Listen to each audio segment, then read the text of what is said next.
जय गुरुजी। संगत जी, हम सब जानते हैं गुरुजी को मानने का मतलब ही है उनकी बताई हुई बातों को जीवन में अपनाना। पर जो नई संगत आजकल गुरुजी महाराज से जुड़ रही है, मुझे नहीं लगता कि गुरुजी की बताई हुई बातों को हम फॉलो कर रहे हैं। आपको पता है, गुरुजी के टाइम में जब दरबार लगता था, एम्पायर स्टेट में जब गुरुजी महाराज गद्दी पे बैठे होते थे, तो जितनी भी संगत हॉल में हुआ करती थी, गुरुजी कई बार सेवादार को पहले ही कह दिया करते थे कि इनानू कहो अपना मोबाइल अपनी गड्डी विची छड़ के आवांगे। तो जितनी संगत होती थी, सबके मोबाइल या तो अपनी कार में ही वो छोड़ के आते थे या स्विच ऑफ हुआ करते। पर संगत जी, आजकल हम क्या देखते हैं, मुझे नहीं लगता किसी का भी फोन ऑफ होता है। कोई अपना फोन ऑफ करना अपनी शान के खिलाफ समझता है और उन्हें लगता है पता नहीं किसी की क्या ही अर्जेंट कॉल आ जाएगी। आप इस बात को समझें, गुरुजी के टाइम में सत्संग की एक मर्यादा, एक रूपरेखा हुआ करती थी संगत जी।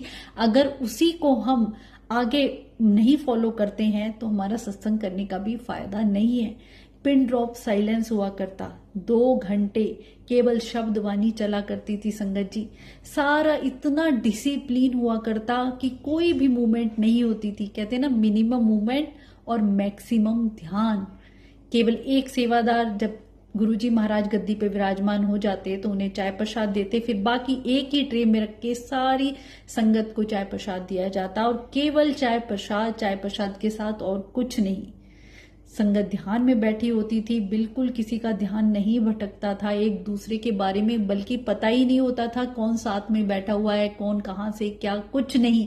और आजकल जो सत्संग होते हैं संगत जी, कहते हैं ना, गेट टुगेदर हो रहा है, एक दूसरे के नाम पूछने लग जाते हैं सत्संग के बीच में ही।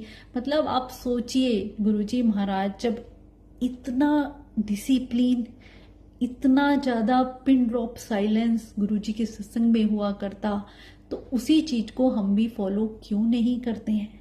हमें अपना फोन पहले ही ऑफ कर लेना चाहिए। आप यकीन मानिए, कोई भी आपकी ऐसी अर्जेंट कॉल नहीं आएगी, क्योंकि आप भगवान के सामने बैठे हैं। फिर गुरुजी महाराज की जिम्मेदारी हो जाती है आपके पूरे परिवार को संभालना। संगत जी, कितने ऐसे मैंने सत्संग सुने हैं कि जब भी हम गुरुजी महाराज के सत्संग में जाते हैं, बड़े मंदिर जाते हैं, तो गुरुजी महाराज पीछे से हमारी फैमिली की भी रक्षा करते हैं।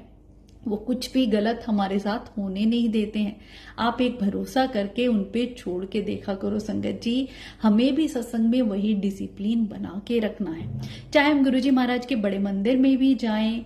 अभी आप देखिए, कल जैसे बैसाखी के इतनी सारी वीडियो सामने आ रही हैं कि काफी सारी संगत बेस्ट वीडियो बनाने में बिजी है कि हम मंदिर जा रहे हैं, हमें लोगों को बताना है मंदिर में ये है, ये हुआ, सब कुछ हमें सोशल मीडिया पे डालना है, स्टेटस पे डालना है। आप इस बात को समझें, हम जिसके लिए गए हैं उन्हीं की तरफ हमारा ध्यान नहीं हुआ तो ना ही वहां मंदिर जाने का फायदा है, ना ही सत्संग में जाने का फायदा है। संगत जी, गुरुजी क्यों इतनी सिंप्लिसिटी से सत्संग करवाया करते, इस बात को समझे। क्योंकि संगत का ध्यान केवल गुरुजी की तरफ ही हुआ करता था। पर आजकल क्या होता है, इतना भव्य हम दरबार लगा देते हैं, इतना शो, इतनी शोबाजी, सब कुछ ऐसे कर देते हैं, संगत का ध्यान गुरुजी की तरफ तो जाता ही नहीं, बाकी चीजों से ही उनका ध्यान इधर उधर भटक जाता है। और ना ही वो डिसिप्लिन, ना ही वो कहते हैं ना, इतना गुरुजी महाराज जो मर्यादा सेट करके गए, मुझे नहीं लगता कोई भी उसे फॉलो कर रहा है। चाय प्रसाद के साथ ही इतना कुछ वो स्नैक्स रख देते हैं कि लंगर प्रसाद होने तक तो कोई संगत पूरा लंगर प्रसाद चख ही नहीं पाती है। आपको पता है, गुरुजी लंगर प्रसाद में एक अन्न का दाना भी किसी की प्लेट में नहीं छोड़ने की इजाजत दिया करते थे। और आजकल हम देखते हैं गेट टुगेदर की तरह सत्संग किए जा रहे हैं, कितनी ऐसी प्लेटें हैं जिनमें लंगर प्रसाद यूं ही बचा हुआ देखते हैं। दुख होता है, वो अमृत प्रसाद है, उसकी महिमा समझें। गुरुजी का जल प्रसाद, लंगर प्रसाद, चाय प्रसाद, ये अमृत प्रसाद है जिनमें कहते हैं ना, एक कण भी हमें नहीं छोड़ना है। आप इस बात की महिमा को नहीं समझ रहे हैं। सत्संग करते हैं गुरुजी के लिए, पर गुरुजी की ही बातों को हमें नहीं मानना है। गुरुजी ने मोबाइल से हमेशा सत्संग के बीच में दूर रहने को कहा। संगत के मैसेज आते रहते हैं, कॉल आती रहती है, ध्यान ही कहाँ होगा हमारा गुरुजी की तरफ, थोड़ी है। हमारे फोन की अर्जेंट कॉल है, पता नहीं किसी की कॉल आ जाएगी और क्या ही इस कॉल में छिपा हुआ है। सच में संगत जी, गुरुजी ने कई बार अपने वचनों में भी कहा कि जब भी ये मोबाइल तुम उठाते हो सत्संग के बीच में, या कहीं कॉल करते हो, या तुम्हारा ध्यान भटकता है, तो तुम्हारी जो ब्लेसिंग है जिससे तुम बात करते हो उसको ट्रांसफर हो जाती है, तुम तक तो वो ब्लेसिंग पहुंच ही नहीं पाती है। तो इस बात को समझें। हम इतना समय निकाल के इतने पैसे खर्च करके उस दर पे जा रहे हैं अपनी झोली भरवाने, पर खाली हाथी लौट आते हैं, क्योंकि ये गलतियां हम अक्सर करते हैं। हमारा ध्यान ही फोन में होता है, गुरुजी की तरफ होता ही नहीं है संगत जी। मैं कितनी ऐसी संगत को देखती हूँ कि केवल फोन में ध्यान है, मैसेज कर रहे हैं बैठ के, सत्संग चल रहा है और गुरुवाणी चल रही है, कोई ध्यान नहीं है। और बहुत सी जगह तो ऐसा हो गया अपनी पसंद के भजन चलाए जा रहे हैं, शब्दवाणी का दूर दूर तक नामो निशान नहीं है। अपनी पसंद से इतना हैवी मेन्यू, मतलब लंगर में क्या ही क्या बनवा देते हैं, संगत का वो प्लेटों में छुपता रहता है। इस बात को समझें, ये कोई पार्टी फंक्शन नहीं है, ये एक मर्यादा, इतना डिसिप्लिन, इतनी सिंप्लिसिटी से हमें सत्संग करना है कि गुरुजी महाराज आए हैं, जो संगत बैठी है सबको ब्लेस कर रहे हैं। अपने कर्म कटवा लें संगत जी। कहते ना हमारी किस्मत का लेखा भी वो बदल रहे होते हैं, दोबारा से लिख रहे होते हैं, अगर हम सच्चे मन से ध्यान लगा के हम बैठे।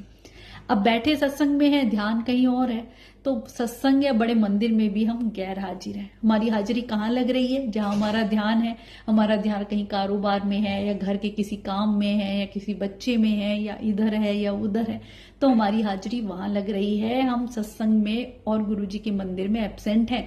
हाँ, अगर हम घर में बैठे हैं और अपने प्रभु को याद कर रहे हैं तो आप सोच लीजिए गुरुजी के मंदिर में और सत्संग में भी हमारी हाजिरी लग जाएगी। हमें मन से वहां बैठना है, ऐसा निर्मल भाव, ऐसी भक्ति हमारी होनी चाहिए संगत जी।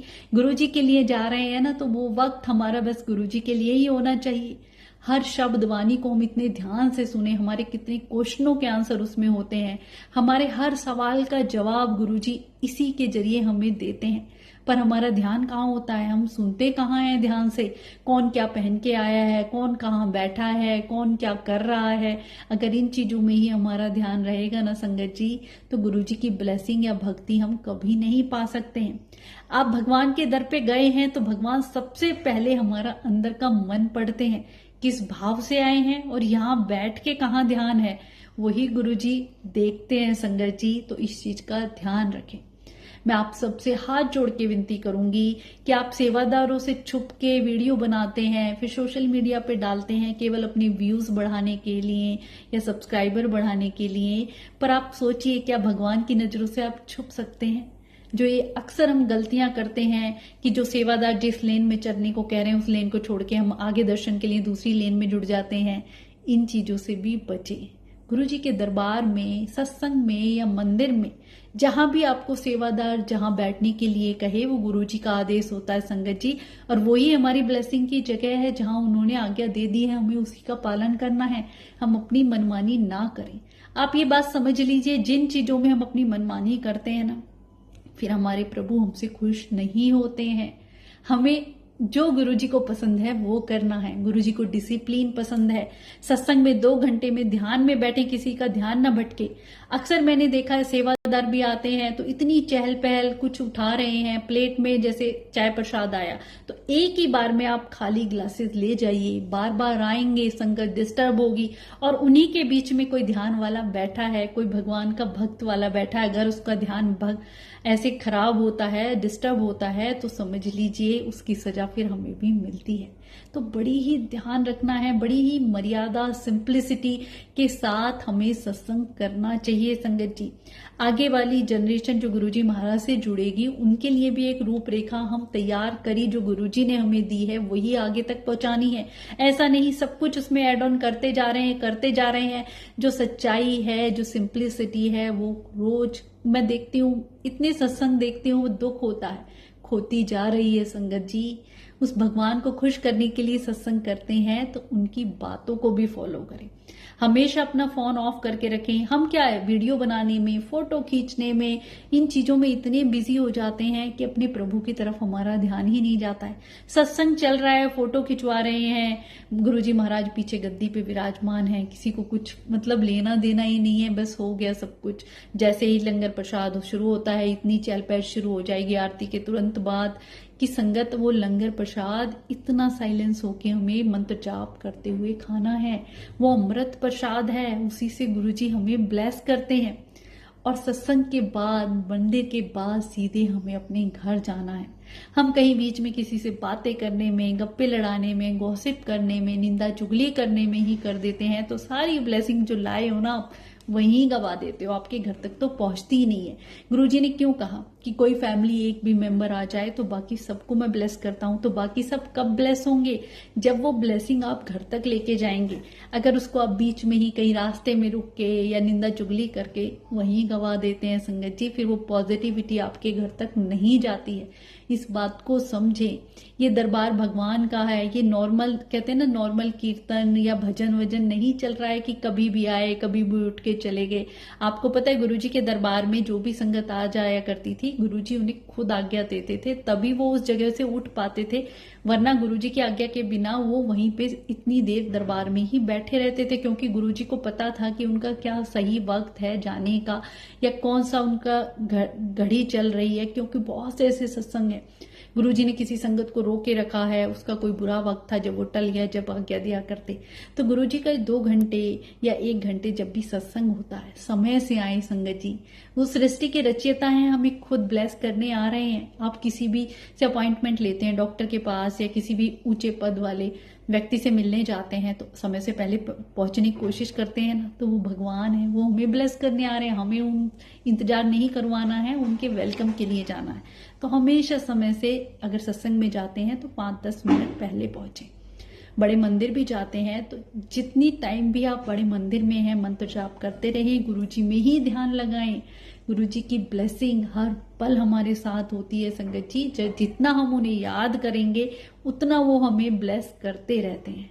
तो इतने प्यारे रब हमें मिले हैं संगत जी। वैसे तो हमें कुछ नहीं कह के गए कि हमें कुछ फॉलो करना है, कोई नियम में पढ़ना है, वहमों में पढ़ना है, या कोई कहते हैं ना कुछ भी रूल्स में हमें बांधा ही नहीं। किसी भी स्पिरिचुअल उसमें गुरुजी ने कहा ही नहीं ये करो ये मत करो, पर एक मर्यादा सत्संग की इतनी प्यारी गुरुजी सेट करके गए, उसको तो हमें ऐसे ही बरकरार रखना है जैसे गुरुजी चाहते संगत जी, जैसे गुरुजी अपने टाइम में करवाया करते। क्यों कहा जाता है ओल्ड संगत के सत्संग सुनो? उनके सत्संग सुनते हैं तो हमें पता चलता है कि गुरुजी को क्या पसंद, गुरुजी क्या उस वक्त कैसे सत्संग करवाया करते, वही चीजें हमें फॉलो करनी है, तभी वो असल में सत्संग कहलाता है संगत जी। मत ज्यादा फोन के चक्कर में पड़ा करो, फोटो खींचना, वीडियो बनाना, इधर डालना उधर डालना, हाँ मंदिर गए, हाँ हमने ये किया, इन सब की जरूरत नहीं है। दिल से भगवान से, मन से, उस प्रभु से जुड़ो।